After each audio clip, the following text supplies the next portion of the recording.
Something that's really special about my building at the Barnes, at the resident studios, is that my studio has always housed a glass artist.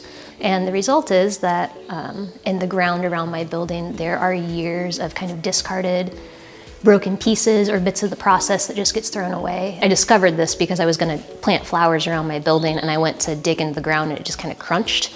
And then I was like, maybe if I dig a little deeper, and I got about 8 inches down and it was just 90% broken glass. And so I started digging it up and saving it. And so what I've been doing is, after it rains, going around and salvaging those little bits of broken glass. I clean them, and then I heat them up on my torch and I create them into a marble. So each individual piece of shard gets transformed into this very tiny marble, or a large marble, depending on the size of it. And what's really fun about that for me is, like, when glass is in its happy place, when you get it hot, it wants to turn into just a spherical form. So I look at it as taking this thing that's been discarded and then giving it a chance to just kind of exist in its happiest form that it could. Primarily I do a lot of kiln casting, but then I also blow glass and I flame work. I do lamination and carving and cold working. And I just like to kind of play. And it also, it fills a curiosity too. So it keeps me curious and keeps me learning, which is always a fun thing. Where I grew up in our backyard, we'd have a lot of kind of a clayey soil, which is great for playing with, but not so good for growing anything.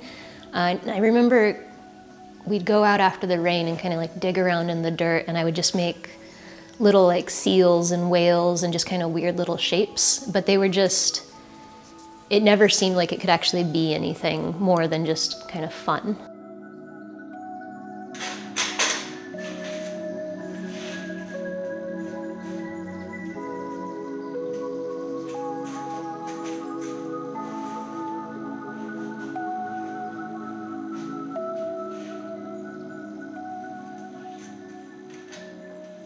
I love understanding how things work, and there was the fact that I took this kind of lump of clay and was able to like make a mold and then remove the clay and then put glass in, and then you're breaking apart this mold, and there's this moment of reveal that is so satisfying, because you don't know if it's going to work. It could break, the mold couldn't have filled, and it still gives me goosebumps whenever I think about it. But there was just this like, it felt like magic. As cheesy and silly and cliche as that sounds, it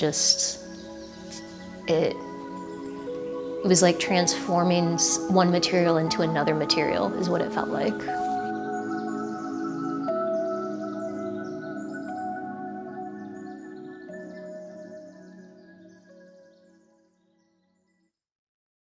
When I realized that I could pursue this professionally, you can imagine just like having this kind of chunk fall into yourself that you never knew was missing, and then that wonderful sensation of like, oh, this is what I'm going to be exploring for a while.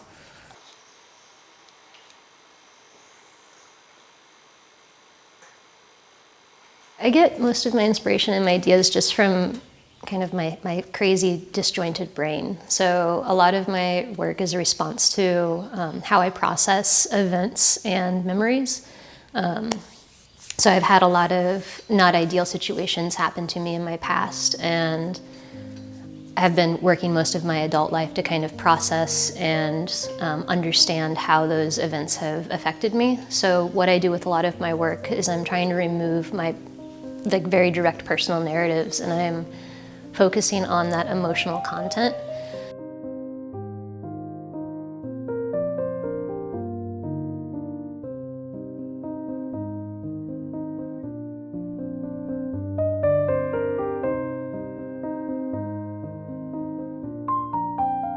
I do a lot of sketchbooking. I have all of my sketchbooks from when I was in high school still, and I'll flip back through them from time to time.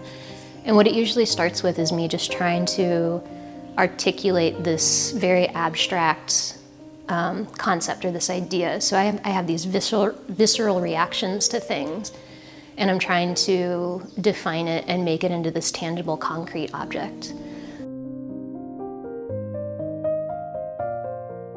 So I've been thinking so much about what's after my residency. Right now, my partner actually got a job at Penland's, so we're hoping to stay in this area. So we've started to look for that little chunk of land that we can build out a house and a studio and have a nice garden and never move again.